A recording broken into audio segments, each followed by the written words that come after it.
हम लोग नूर मोहम्मद के घर में जाकर छुप गए थे।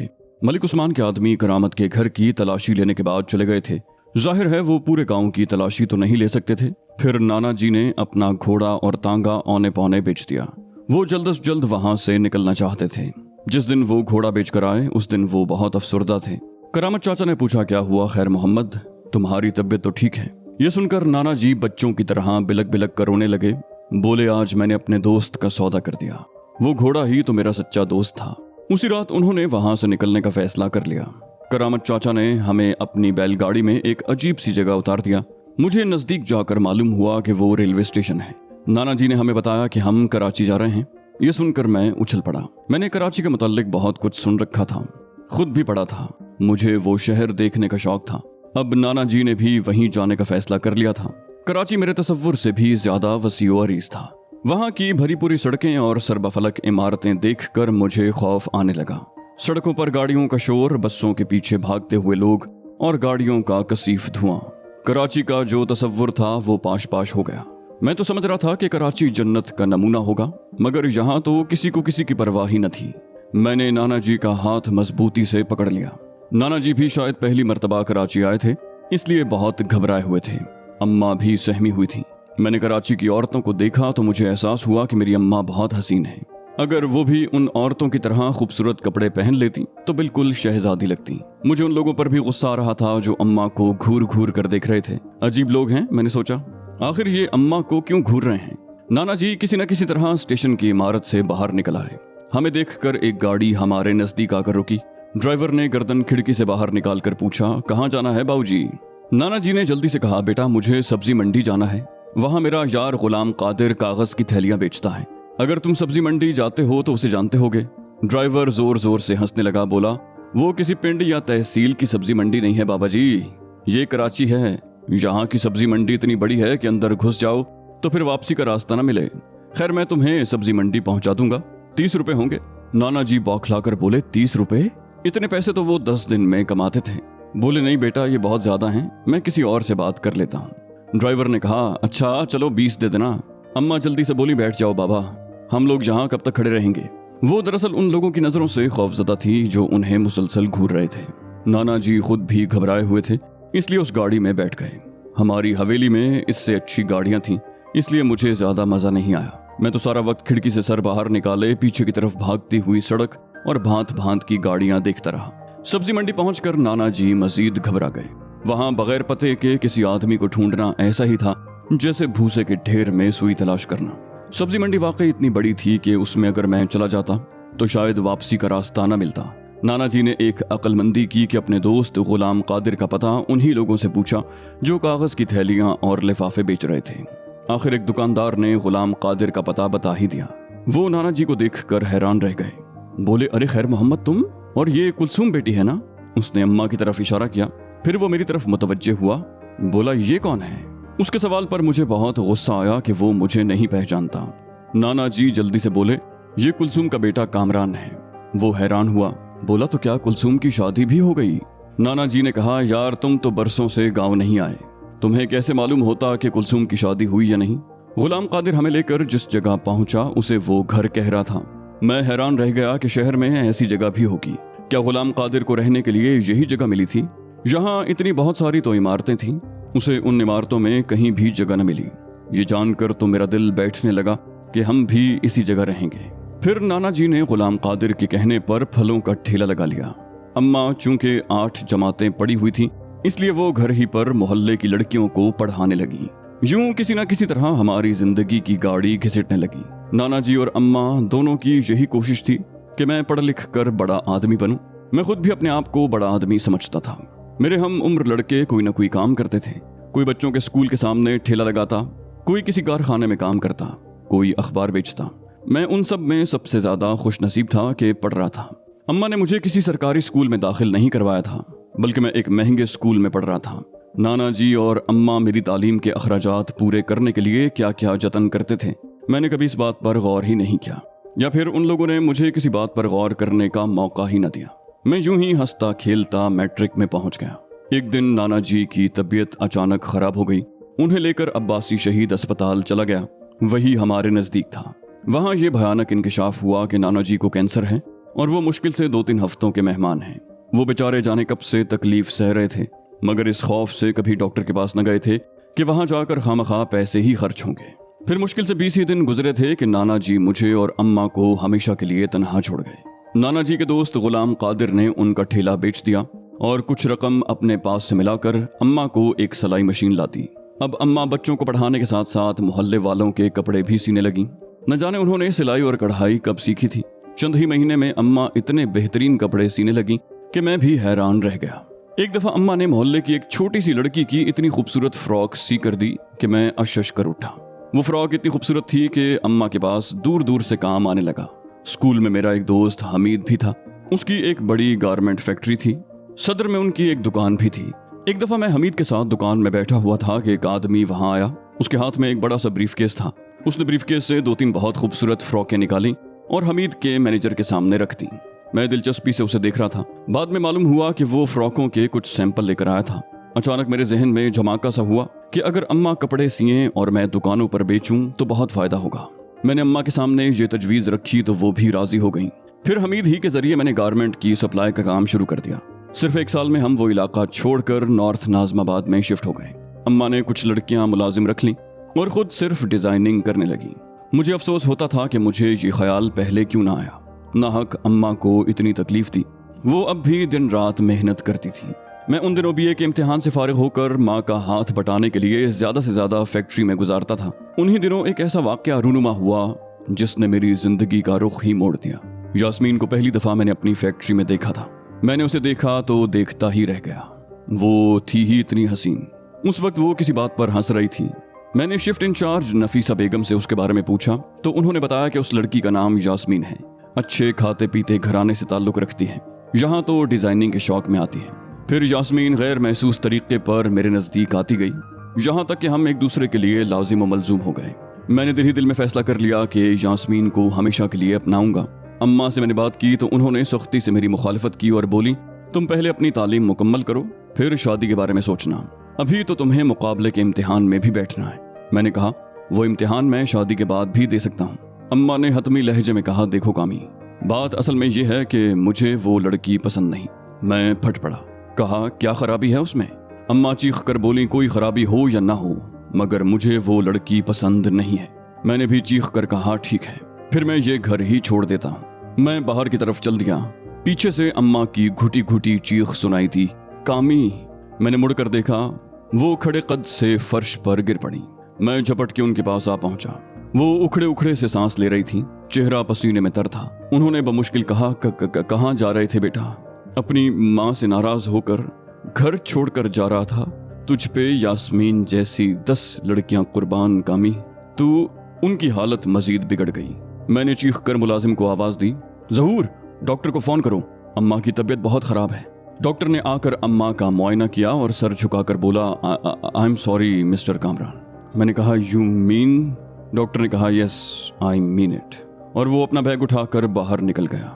मैं बहुत देर तक फटी फटी आंखों से उस दरवाजे को घूरता रहा जिसमें से डॉक्टर बाहर गया था। मेरा जहन माऊफ सा हो रहा था। कुछ समझ में नहीं आ रहा था कि डॉक्टर ने क्या कह दिया है। फिर अचानक मुझे अम्मा का ख्याल आया तो मुझे झटका सा लगा। डॉक्टर की बात का मतलब समझ में आते ही मैं धाड़े मार मार कर रोने लगा। गोया नाना जी के बाद अब अम्मा भी मुझे तन्हा छोड़ गई थी। अचानक मेरे अंदर से आवाज आई, कामी, तू कातिल है, तूने ही अपनी माँ का कत्ल किया है। मैं पूरी कुव्वत से चिल्लाया, नहीं, अम्मा हार्ट पेशेंट थी, उनका हार्ट फेल हुआ है। कितना बदनसीब बेटा हूं मैं। मैंने उस माँ की जान ले ली जिसने भरी जवानी मेरी वजह से तन्हाई का ख्वाब सहते गुजार दी। नाना जी ने उनसे जब भी शादी के लिए कहा, उन्होंने हमेशा यही कहा, बाबा, अगर मैं शादी होकर चली गई तो कामी का क्या होगा? तुम अकेले इसके अखराजात पूरे कर पाओगे? नाना जी अम्मा के इस नुक्ते से लाजवाब हो जाते। अब न अम्मा रही थी न नाना जी। ताज़ियत करने वालों में यास्मीन भी थी। मुझे अचानक उससे नफरत सी महसूस हुई। वो मेरे इस उखड़े उखड़े रवैये से भी परेशान ही थी। बाद में फैक्ट्री में भी उसके साथ मेरा रवैया यही रहा तो वो फिक्रमंद हो गई। फिर मौका पाते ही वो मेरे ऑफिस में आ गई और अफसरदा लहजे में बोली, क्या बात है कामी, मुझसे कोई भूल हो गई क्या? मैंने कहा, नहीं, ऐसी कोई बात नहीं है। वो बोली, फिर मुझसे नाराज क्यों हूँ? मैंने झुंझलाकर कहा, मैं नाराज नहीं हूँ, अब यहाँ से जाओ। वो बिफर कर बोली, नहीं जाऊंगी। पहले तो मेरी खुशामद करते थे कि मुझे फलां जगह मिलो, फुला सूट पहनो, अब मुझसे दिल भर गया है तो अपने कमरे से धुतकार रहे हो। फिर वो जहरीले लहजे में बोली, मैं समझ गई कि तुम मुझसे क्यों कतरा रहे हो। मैं चीख कर बोला, यास्मीन प्लीज यहाँ से जाओ वरना मैं अभी और इसी वक्त तुम्हें मुलाजमत से निकाल दूंगा। वो दांत पीस कर बोली, मुझे ठुकराना इतना आसान नहीं है मलिक कामरान, मैं तुम्हारे बच्चे की माँ बनने वाली हूँ। मैं घबरा कर उठ खड़ा हुआ। What you mean? यास्मीन ने कहा, यस आई मीन इट। वो सरासर झूठ बोल रही थी। मैंने उससे बिल्कुल अफलातूनी किस्म का इश्क नहीं किया था। मैं तो उसे शबनम की तरह पाक समझता था। वो न जाने किसका गुनाह मेरे सर मुंडना चाहती थी। मैंने तहम्मुल से कहा, देखो यास्मीन, अब मैं एक लफ्ज भी नहीं सुनूंगा, तुम यहाँ से दफा हो जाओ। वो बोली, मैं भी तो यहाँ से जा रही हूँ मगर मैं तुम्हें छोड़ूंगी नहीं। वो पैर पटकती हुई कमरे से निकल गई। इस वाक़े के 3 दिन के बाद वो मुझे सदर में नजर आई। मुझे देखते ही वो तीर की तरह मेरी तरफ आई। मैं उसे देखकर घबरा गया। वो मुझसे बोली, घबराओ मत, मैं तुम्हारा ज्यादा वक्त नहीं लूंगी। मैं खुद भी तुमसे मिलना नहीं चाहती। मैं ये मुल्क ही छोड़ना चाहती हूँ। मुझे कुछ पैसों की जरूरत है। मैंने चौंक कर उसे देखा। कहा, कितने पैसे चाहिए तुम्हें? वो बोली, ज्यादा नहीं, सिर्फ 5 लाख। उसने यूं कहा जैसे वो मुझसे सिर्फ 5 रुपए मांग रही हो। मैंने कहा, मेरे पास इतनी बड़ी रकम नहीं है। वो बोली, मैं ये तो नहीं कह रही कि तुम मुझे अभी ये रकम दे दो। अभी तो मैं कुछ दिन यहाँ रहूंगी, कल परसों या उससे अगले दिन जब तुम्हें सहूलत हो। मैंने भिन्ना कर कहा, मेरे पास ये रकम न आज है न कल होगी, अब मेरा रास्ता छोड़ दो। उसने धमकी देने वाले अंदाज में कहा, सोच लो कामरान। मैंने कहा, सोच लिया। फिर वो गुस्से में तिलमिलाती बल खाती वहां से चली गई। दूसरे दिन मैं ऑफिस में बैठा था कि वो फिर नाजिल हो गई। मैं झुंझुला कर बोला, मैंने तुमसे कहा था कि आइंदा मेरे पास मत आना, अब क्यों आई हो? वो शिकस्ता लहजे में बोली, मुझे रकम नहीं चाहिए मगर इतना तो कर सकते हो कि अपने बच्चे के अखराजात मुझे हर माह देते रहो। मैं बिफर गया। कहा, कौन सा बच्चा? वो बोली, हमारा होने वाला बच्चा। मैं एकदम बेतहाशा गुस्से में आ गया। मैंने संगे मरमर का भारी एस्ट्रे उठा लिया। कहा, अब अगर तुम एक लफ्ज भी बोली तो तुम्हारी जबान गुद्दी से खींच लूंगा। अब मुझे मालूम हो गया कि वाकई तुम उस बाजार से ताल्लुक रखती हो। वो बोली, मुझे गालियां दे लो मगर आइंदा मेरे बाप को बुरा मत कहना। मैंने कहा, तुम लोगों के यहाँ बाप होता कब है? तुम क्या जानती हो कि तुम्हारा बाप कौन था? उसका चेहरा गुस्से से तमतमाने लगा और उसने चटाख से भरपूर थप्पड़ मेरे मुंह पर मार दिया। मेरे कानों में अजीब सी सनसनाहट होने लगी। मैंने भारी एस्ट्रे उसके सर पर दे मारा। उसके हलक से हल्की सी चीख बुलंद हुई और वो बेमहान गुड़िया की तरह फर्श पर आ रही। मैं फटी फटी नजरों से उसे देख रहा था। उसी वक्त बिजली चमकने लगी। मैं लड़खड़ाता हुआ पीछे हटा और अपनी कुर्सी पर ढेर हो गया। अचानक कमरे में मेरा प्रोडक्शन मैनेजर असद दाखिल हुआ। उसने चौंक कर यास्मीन की तरफ देखा, फिर घुटनों के बल बैठकर यास्मीन की नब्ज देखी, फिर सर झुकाकर बोला, ये तो मर गई है सर। मैं सन्नाटे में रह गया। मैंने कुछ बोलने की कोशिश की मगर बोला न गया। असद ने कहा, सर आप फिक्रमंद ना हो, आप इत्मीनान से घर जाएं, मैं इसकी लाश ठिकाने लगा दूंगा। मैं इतना हवास बाख्ता हुआ कि उसी वक्त सब कुछ छोड़ छाड़ कर घर आ गया। बस यही मेरी सबसे बड़ी भूल थी। उन लोगों ने मुझे अपने जाल में फंसाना चाहा और मैं उसमें फंसता चला गया। जिस वक्त मैंने यास्मीन के सर पर एस्ट्रे मारा था उस वक्त बिजली सी चमकी थी जिसे मैं आसमानी बिजली समझ रहा था। वो असल में कैमरे की फ्लैश की चमक थी। उस मनहूस असद ने मेरी तस्वीर उतारी थी जो बाद में उसने मुझे भेज दी। उस तस्वीर में यास्मीन मेरे सामने मुर्दा हालत में पड़ी हुई थी और मैं एस्ट्रे हाथ में पकड़े फटी फटी आंखों से उसे घूर रहा था। यास्मीन भी उन्हीं की साथी थी। उनका मंसूबा यह था कि यास्मीन मुझे इतना मुश्तइल कर देगी कि मैं उसे धक्के देकर ऑफिस से निकाल दूंगा या उसका गला पकड़ लूंगा। यास्मीन उस वक्त मरने की अदाकारी करेगी और मेरी तस्वीरें बना ली जाएंगी। वो अपने जाल में फौरी फंस गई। उसने तो मुझे ज्यादा से ज्यादा मुश्तइल करने के लिए थप्पड़ मारा था। उसे क्या खबर थी कि वो थप्पड़ मार कर अपनी जान से जाएगी। असद, यास्मीन और कई दूसरे लोग इसी खौफनाक गिरोह के आलाइकार थे। वो लोग मेरी फैक्ट्री के जरिए मनशियात की स्मगलिंग करना चाहते थे। उन्होंने न सिर्फ मेरे माल की आड़ में मनशियात की स्मगलिंग की बल्कि मुझे भी गैर कानूनी काम करने पर मजबूर कर दिया। उन्होंने मुझसे कई बेगुनाह अफराद को कत्ल करवाया, कई लड़कियों को अगवा करवाया। गरज मुझे हर तरह से इस्तेमाल किया। जब मैं हर तरह से उनके मयार पर पूरा उतरा तो उन्होंने मुझे बाकायदा दहशतगर्दी की ट्रेनिंग दी।